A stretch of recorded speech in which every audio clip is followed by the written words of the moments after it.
मित्रांनो, कथा अतिशय रंजक आहे. नक्कीच पहा आणि नंतर आम्हाला सबस्क्राईब करायला विसरू नका. 30 वर्षांची मीना आणि पती सौरभ यांचं 7 वर्षांचं लग्न. आमचं घर म्हणजे पुणे सातारा रस्त्यावरचं एक शांत 2 खोल्यांचं अपार्टमेंट. घराला घरपण देणारी एकच गोष्ट अपूर्ण होती, बाळाची किलबिल.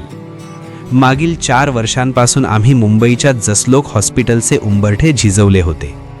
प्रत्येक वेळी मी हॉर्मोनचे डोस घेतले, पण प्रत्येक वेळी निराशाच पदरी पडायची. माझ्या सासूबाई दर अमावस्येला कोणत्या ना कोणत्या देवळात नवस बोलत असत, तर सौरभ प्रत्येक रिपोर्ट येण्यापूर्वी दिवसभर उपाशी राहायचा. शेवटी तो दिवस आला. डॉक्टर गौरव यांनी स्पष्ट सांगितले, सौरभच्या अहवालानुसार त्यांच्यात एझोस्पर्मिया म्हणजे शुक्राणूंचा पूर्ण अभाव आहे. नैसर्गिकरित्या गर्भधारणा होणं अशक्य आहे. सौरभने डॉक्टरांचे बोलणे ऐकले आणि त्याचा चेहरा जसा दगडाचा झाला तसाच राहिला. तो शांतपणे उठला आणि बाहेर गेला. घरी परतल्यावर त्याने कोणतीही प्रतिक्रिया दिली नाही. तो एकतर टीव्ही समोर बसून राहायचा किंवा बाल्कनीत अंधारात. मी त्याला धीर देण्याचा प्रयत्न केला, पण तो माझ्यापासून दूर जात असल्याचं जाणवत होते. आपण दत्तक घेऊयात सौरभ, मी एकदा त्याला म्हटलं होतं. त्यावर त्याने माझ्या डोळ्यात पाहिलं आणि थंड स्वरात उत्तर दिलं, ते नको मीना, मला कोणाचंच तरी मूल नकोय. त्या रात्रीपासून आमच्यात एक अदृश्य भिंत उभी राहिली. त्याची नजर माझ्यावर पडली की मला अपराधी असल्यासारखं वाटायचं, जणू काही मी त्याला हे सुख देऊ शकले नाही. डॉक्टरांच्या घोषणेनंतर साधारण 5 महिन्यांनी मी ऑफिसमध्ये असताना मला अचानक उलट्या व्हायला लागल्या. नंतर चक्कर आणि प्रचंड थकवा. सुरुवातीला मी दुर्लक्ष केले, पण जेव्हा मासिक पाळी चुकली तेव्हा माझ्या मनात एक अशक्य विचार डोकावला. मी लपून मेडिकलमधून प्रेग्नन्सी टेस्ट किट आणलं. बाथरूमचा दरवाजा बंद करून थरथरत्या हातांनी मी चाचणी केली. काही क्षणांची प्रतीक्षा आणि समोर 2 तेजस्वी लाल रेषा. माझ्या डोक्यात हजारो घंटा वाजू लागल्या. हे कसं शक्य आहे? सौरभ पूर्णपणे बांझ होता. मग हे कोणाचं बाळ आहे? माझ्या मनात कुठून तरी एक भीतीदायक विचार आला. मी तर कधी कोणाशी नाही. मी भिंतीला रेलून उभी राहिले. टेस्ट किट माझ्या हातून निसटून जमिनीवर पडले. मी लगेच ते उचललं. माझ्या पोटात एक गोळा आला आणि हात आपोआप माझ्या पोटावरून फिरला. हे बाळ, हे माझं आहे. मी किचनमध्ये गेले. सौरभ खुर्चीवर बसून वर्तमानपत्र वाचत होता. मी त्याच्या जवळ जाऊन त्याच्या समोर ते किट ठेवले. त्याने खाली पाहिलं, मग किट पाहिलं आणि त्याचे डोळे विस्फारले. त्याचा चेहरा आधी लाल झाला आणि मग एकदम पांढरा फट्ट पडला. मीना, हे काय आहे? त्याचा आवाज खोल आणि कोरडा होता.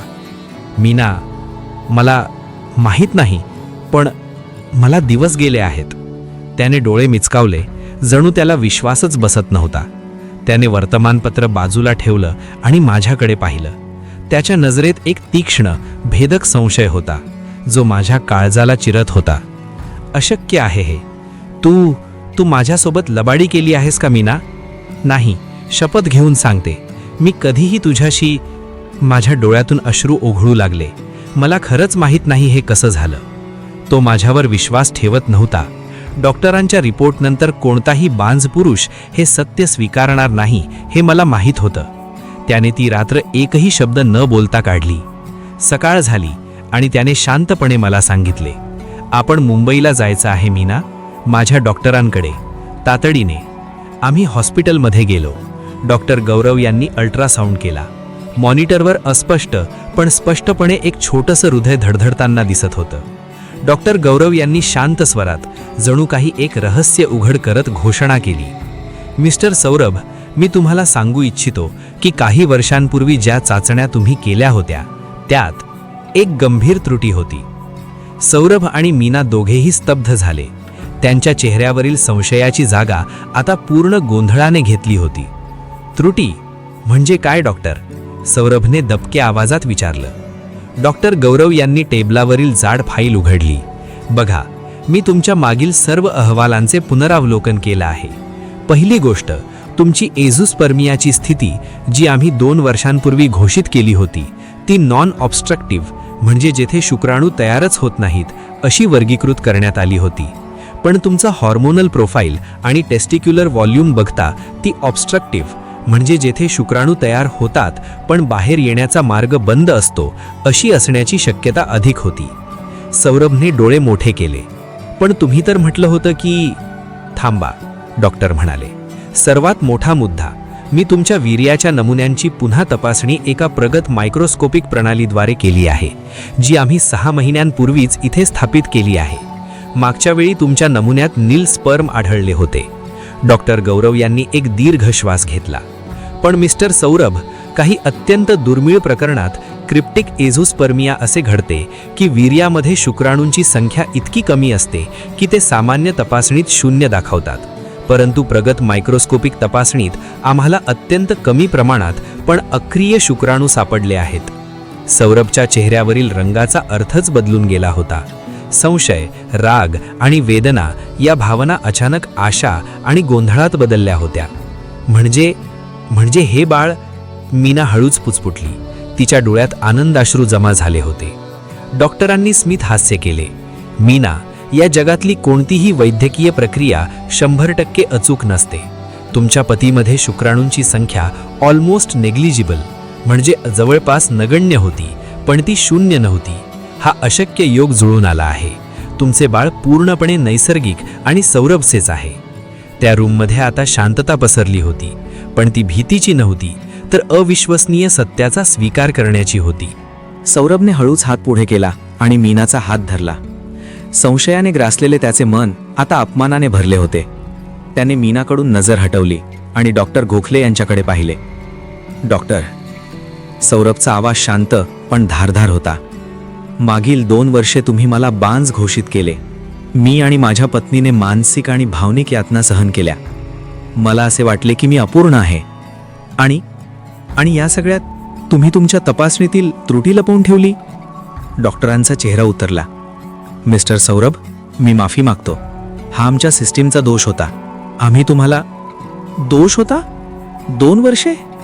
या 2 वर्षात मी माझ्या पत्नीवर जो संशय घेतला त्या अपराधाचं काय? सौरभ खुर्चीतून उठला. त्याने मीनाकडे पाहिले.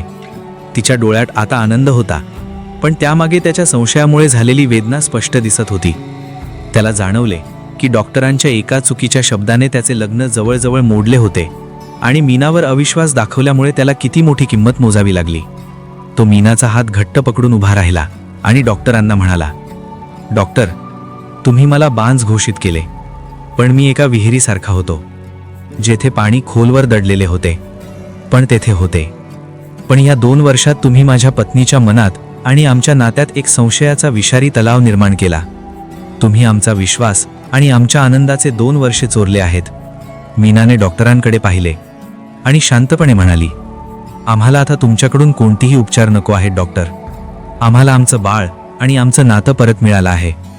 आता आम्ही तुमच्याकडून फक्त एकच अपेक्षा करतो, हा अनुभव इतर कोणत्याही जोडप्यासोबत पुन्हा घडू नये. सौरभने मीनाला मिठी मारली. संशयाची भिंत कोसळली होती. आता त्यांच्यासमोर फक्त एका नव्या जीवनाचा आणि पुनर्जागृत प्रेमाचा प्रवास होता, जो एका अनपेक्षित वैद्यकीय चमत्काराने सुरू झाला होता. डॉक्टर गौरव यांच्या क्लिनिकमधून बाहेर पडल्यावर सौरभ आणि मीना यांनी पुणे गाठले. त्यांच्या गाडीतील वातावरण पूर्णपणे बदलले होते. संशयाची जागा आता एकमेकांबद्दलच्या तीव्र प्रेमाने घेतली होती. माझी माफी मागू नकोस मीना. सौरभने गाडी चालवताना तिचा हात आपल्या हातात घेतला. माझा विश्वास डगमगला होता. तो माझ्या अपूर्णत्वाने. तू फक्त मला माफ कर. माफी शब्दांची नसते, ती अनुभवांची असते, मीना म्हणाली आणि हसली. मला आता फक्त हे बाळ आणि तू हवा आहेस. त्यानंतरचे महिने त्यांच्यासाठी स्वप्नवत होते. सौरभने पूर्णपणे स्वतःला मीनाच्या काळजीमध्ये झोकून दिले.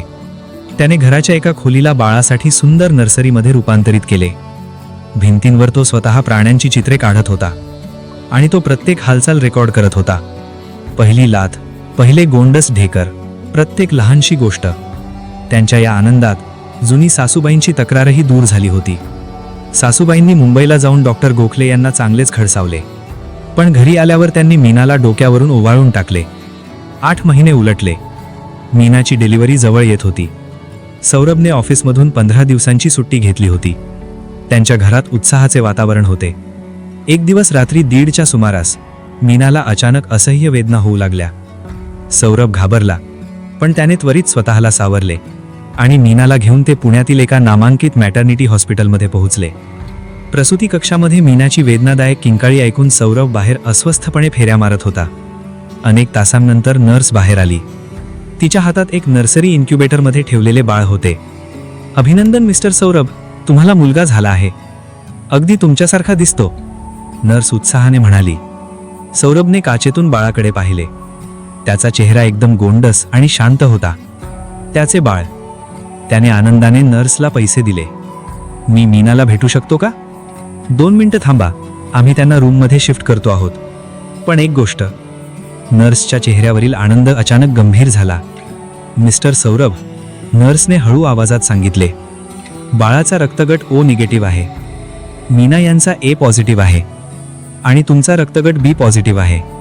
काही वेळा पालकांचा A आणि B गट असताना बाळाचा O गट येऊ शकतो, पण O निगेटिव्ह तसा दुर्मिळ असतो. सौरभने खांदा उडवला. ओह, ठीक आहे. यात काय विशेष? विशेष नाही, पण जन्मपूर्वी केलेल्या सामान्य रक्त चाचण्यांमध्ये बाळाच्या रक्तात काही असामान्य प्रतिपिंड अथवा अनयुज्युअल अँटीबॉडीज आढळल्या आहेत. डॉक्टरांना काळजी आहे की भविष्यात बाळाला काही विशिष्ट ॲलर्जी किंवा दुर्मिळ रक्तविकारांचा धोका असू शकतो. त्यांनी खबरदारीसाठी बाळाचे DNA चाचणी करण्याचा सल्ला दिला आहे. सौरभ क्षणभर थांबला. DNA चाचणी हा शब्द ऐकून त्याचे जुने जखमा पुन्हा उफाळून आल्या. DNA चाचणी कशासाठी? सौरभने थंडपणे विचारले. डॉक्टरांनी तर स्पष्ट केले आहे की वैद्यकीय त्रुटीमुळे माझा रिपोर्ट बान झाला होता. हे बाळ पूर्णपणे माझा आहे. नर्सने समजावण्याचा प्रयत्न केला. हे पालकत्वाच्या संशयासाठी नाही सर. हे फक्त बाळाच्या विशिष्ट आरोग्याच्या गरजेसाठी आहे. काही दुर्मिळ रक्तविकारांमध्ये बाळाचे DNA आणि पालकांचे DNA ॲनालिसिस आवश्यक असते. हे केवळ आरोग्य सुनिश्चित करण्यासाठी आहे, दुसरे काही नाही. सौरभ शांत उभा राहिला. त्याच्या मनात पुन्हा विचारांचे काहूर उठले होते. पहिला डॉक्टर चुकीचा, पण दुसरा डॉक्टर खरं बोलला. आता मीनाशी पुन्हा नाते जोडले असताना हे नवीन संकट, आरोग्याच्या नावाखाली DNA चाचणी. तो प्रसूती कक्षाच्या दिशेने गेला. मीना बेडवर थकलेली पण शांत दिसत होती. तिच्या कुशीत त्यांचे गोंडस O निगेटिव्ह रक्तगटाचे मूल शांत झोपले होते. सौरभने बाळाकडे पाहिले. त्याचे ओठ थरथरले. त्याला आठवले जेव्हा त्याला वाटले होते की तो बांज आहे आणि त्याने मीनावर संशय घेतला होता. आता तो दुसऱ्या संकटात अडकला होता. तो DNA चाचणीला हो म्हणाला तर याचा अर्थ तो पुन्हा मीनाच्या निष्ठेवर संशय घेत आहे, आणि नाही म्हणाला तर तो आपल्या मुलाचे आरोग्य धोक्यात घालत आहे. त्याने शांतपणे मीनाच्या कपाळाचे चुंबन घेतले आणि स्वतःच्या मुलाला जवळ घेतले. हे बाळ कुणाचेही असो, पण या क्षणापासून हे बाळ माझं आहे, त्याने मनात निश्चय केला. त्याने नर्सला बोलावले आणि शांतपणे उत्तर दिले, होय, आम्ही DNA चाचणीसाठी तयार आहोत, पण ती फक्त बाळाच्या आरोग्य सुनिश्चितीसाठी असेल. आता कथा पुढे जाते, जिथे DNA चाचणीचा अहवाल समोर येतो आणि एक नवीन सत्य उघड होते, जे त्यांच्या नात्याला एक वेगळे, अनपेक्षित वळण देते. 2 आठवड्यांचा काळ सौरभ आणि मीनासाठी युगासारखा होता. DNA चाचणीच्या अहवालाची प्रतीक्षा करताना त्यांचे प्रेम आणि विश्वास मजबूत होता, पण जुन्या वेदना आणि नव्या भीतीमुळे त्यांच्या मनात प्रचंड ताण होता. सौरभने स्वतःला समजावले होते की तो आता संशय घेणार नाही. त्याने मीनावर विश्वास ठेवला होता, पण मनातल्या एका कोपऱ्यात मी बांज होतो हे डॉक्टरांचे शब्द अजूनही खोलवर रुजलेले होते. जर अहवाल नकारात्मक आहा तर तो शांतपणे कुटुंबाचे रक्षण करेल, पण मीनावर कधीही संशय घेणार नाही असा त्याने निश्चय केला होता. अखेरीस त्यांना डॉक्टरांनी बोलावले. डॉक्टर गौरव नव्हे तर बाळाच्या रक्तविकार तज्ज्ञ डॉक्टर प्रिया त्यांच्या समोर बसल्या होत्या. त्यांच्या हातात DNA आणि रक्तगट जुळवणीचा जाड अहवाल होता. डॉक्टर प्रिया गंभीर होत्या. त्यांनी चष्मा सरळ केला आणि बोलायला सुरुवात केली. मीना आणि सौरभ, आम्ही बाळाच्या रक्तगटाची, अँटीबॉडीजची आणि पालकत्वाच्या DNAची सखोल चाचणी केली आहे. त्यांनी पहिल्या पानावर बोट ठेवले. सर्वात आधी चांगली बातमी, बाळाचा DNA तुमच्या दोघांच्या म्हणजे मीना आणि सौरभ यांच्या DNAशी 99.99% जुळतो. सौरभ, तुम्हीच या बाळाचे जैविक वडील आहात. मीनानी सुटकेचा निश्वास सोडला. तिच्या डोळ्यात आनंदाचे अश्रू तरळले. सौरभ स्तब्ध झाला. त्याच्या डोक्यातून बांझ ह्या शब्दाचा शेवटचा अवशेषही कायमचा नष्ट झाला होता. त्याने मीनाचा हात घट्ट धरला. आता दुसरी अधिक गुंतागुंतीची गोष्ट. डॉक्टर प्रिया पुढे म्हणाल्या, बाळाचा ओ निगेटिव्ह रक्तगट आणि त्यातील अनयुज्युअल अँटीबॉडीज म्हणजे असामान्य प्रतिपिंड हे दुर्मिळ आहेत, पण यामागे एक वैद्यकीय रहस्य दडलेले आहे जे तुमच्या दोघांच्या कथेला जोडलेले आहे. डॉक्टरांनी एक आकृती समोर ठेवली. मिस्टर सौरभ, तुमच्या कमी प्रजनन क्षमतेचं कारण आम्हाला आता DNA स्तरावर सापडले आहे. तुमच्यात एक अत्यंत दुर्मिळ जनुकीय उत्परिवर्तन आहे जे तुमच्या प्रजनन पेशींवर म्हणजे स्पर्म सेल्सवर थेट परिणाम करते. या उत्परिवर्तनामुळे तुमच्या शरीरात 2 प्रकारचे शुक्राणू तयार होतात. एक प्रकार असतो जो सामान्य असतो पण तो खूप कमी प्रमाणात तयार होतो, आणि दुसरा प्रकार जो असामान्य आहे तो खूप जास्त असतो आणि तो ओ निगेटिव्ह रक्तगटासाठी जबाबदार असलेल्या जनुकांना घेऊन जातो. डॉक्टरांनी एक लहानसे स्माईल दिले आणि एक अनपेक्षित वळण दिले. या उत्परिवर्तनामुळे जेव्हा तुमचा बांझ हा रिपोर्ट आला होता तेव्हा प्रत्यक्षात तुमच्या शरीरात काही शुक्राणू निष्क्रिय अवस्थेत दडलेले होते. पण महत्त्वाचे म्हणजे जेव्हा हे उत्परिवर्तन सक्रिय होते तेव्हा ते केवळ ओ निगेटिव्ह रक्तगटाचे जनुकच घेऊन जात नाही, तर ते बाळाच्या शरीरातील अँटीबॉडीजला अशा प्रकारे प्रभावित करते की बाळात एक दुर्मिळ पण अविश्वसनीय क्षमता विकसित होते. सौरभने गोंधळून विचारले, क्षमता म्हणजे काय? होय, डॉक्टर यांनी खुलासा केला. बाळाच्या DNA चाचणीत हे स्पष्ट झाले आहे की बाळामध्ये हे ओ निगेटिव्ह जनुक तुमच्या उत्परिवर्तनामुळे आले आहे, आणि हे उत्परिवर्तन या अँटीबॉडीजच्या मदतीने बाळाला भविष्यात काही विशिष्ट तीव्र ॲलर्जी आणि पर्यावरणीय प्रदूषणापासून लढण्याची एक असामान्य प्रतिकार क्षमता देईल. वैद्यकीय भाषेत आणि याला एन्हान्स्ड ॲडॅप्टिव्ह इम्युनिटी म्हणतो. मीना आणि सौरभ दोघांनाही धक्का बसला होता. ज्या गोष्टीमुळे त्यांच्या नात्यात संशय निर्माण झाला तीच गोष्ट त्यांच्या बाळाला एक अद्वितीय सकारात्मक गोष्ट देत होती. सौरभने अहवाल बाजूला ठेवला. त्याच्या डोळ्यात पाणी होते, पण यावेळी दुःखाचे नव्हते. तो मीनाकडे वळला. मीना, तो हळू आवाजात म्हणाला, मी स्वतःला एक अपूर्ण माणूस मानत होतो. मला वाटलं की मी काही देऊ शकत नाही, पण या बाळाने आणि या DNAने सिद्ध केले की माझ्या अपूर्णत्वात एक अद्वितीय देणगी दडलेली होती. या बाळाचा रक्तगट आणि याची ही अनोखी प्रतिकार क्षमता ही थेट माझ्या त्या बांझ अवस्थेमुळे आली आहे. जे माझ्यासाठी शाप होते ते माझ्या मुलासाठी वरदान ठरले आहे. सौरभने बाळाला उचलून घेतले. ज्या संशयाने त्याने या चाचणीसाठी होकार दिला होता तो संशय पूर्णपणे नष्ट झाला होता. आता त्यांच्या घरात बांझपणा, संशय आणि अपमान याऐवजी अद्वितीय जनुकीय क्षमता आणि अतूट प्रेम या 2 गोष्टींनी जन्म घेतला होता.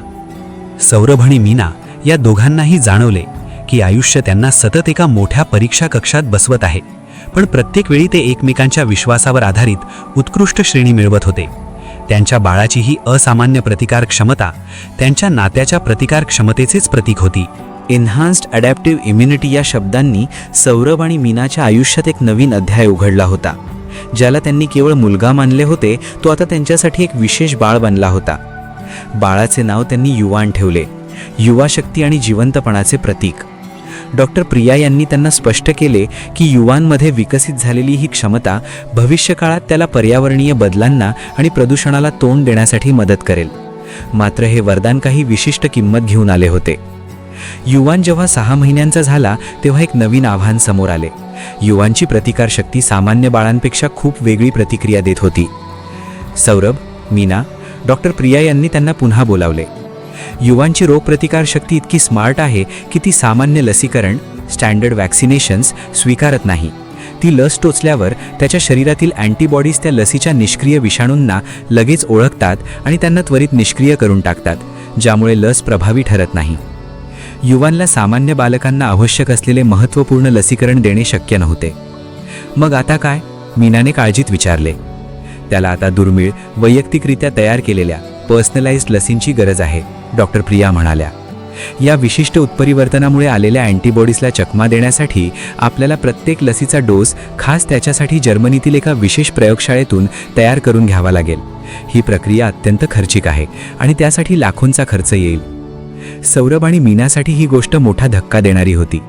त्यांचे मध्यमवर्गीय जीवन, नुकतीच सावरलेली आर्थिक परिस्थिती आणि आता मुलासाठी लाखोंचा खर्च. तुम्ही आम्हाला आधी का नाही सांगितले डॉक्टर? सौरभने निराश होऊन विचारले.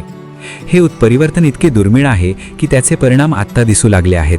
हे तुमच्या बाळाचे आरोग्य टिकवण्यासाठी आवश्यक आहे, डॉक्टर म्हणाल्या. सौरभ एक खाजगी कंपनीत मध्यम स्तरावर मॅनेजर होता. लाखो रुपयांचा हा खर्च त्याच्या आवाक्याबाहेरचा होता. या आर्थिक संकटात एक अनपेक्षित व्यक्ती मदतीला धावून आली, डॉक्टर गौरव. ज्या डॉक्टरांनी सौरभला बांझ घोषित करून त्यांच्या आयुष्यात संशय आणि दुःखाची भिंत उभी केली होती, त्याच डॉक्टरांनी एक मोठी चूक सुधारण्याची संधी शोधली.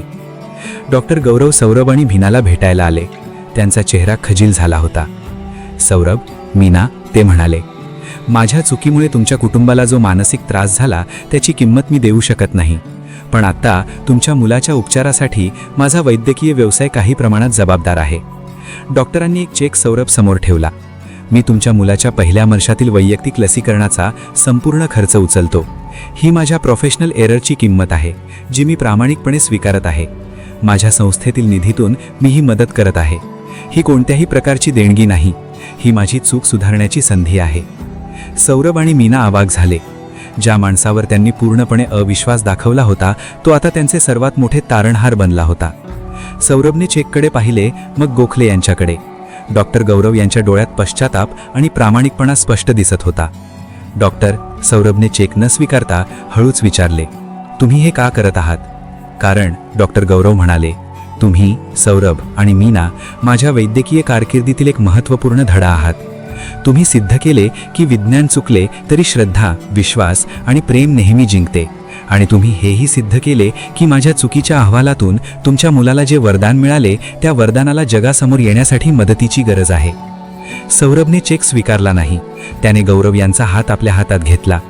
डॉक्टर, तुमची मदत आम्ही स्वीकारतो, पण देणगी म्हणून नाही, तर आम्ही तुमच्यावर विश्वास ठेवतो म्हणून. आणि या विश्वासाच्या बदल्यात मी तुम्हाला वचन देतो की आम्ही युवांच्या प्रगतीबद्दल आणि या एन्हान्स्ड ॲडॅप्टिव्ह इम्युनिटीबद्दल वेळोवेळी तुम्हाला अपडेट देऊ, जेणेकरून भविष्यात वैद्यकीय विज्ञानाला या दुर्मिळ उत्परिवर्तनाचा अभ्यास करता येईल आणि इतर जोडप्यांना मदत होईल. त्या क्षणी त्यांच्या कथांमधील संशयाचे, दुःखाचे आणि अपराधीपणाचे सर्व धागे तुटले. त्यांच्यातील नातेसंबंध आता केवळ पतीपत्नीचे नव्हते, तर एका असामान्य मुलाचे पालक आणि एका नवीन वैद्यकीय सत्याचे भागीदार बनून जोडले गेले होते.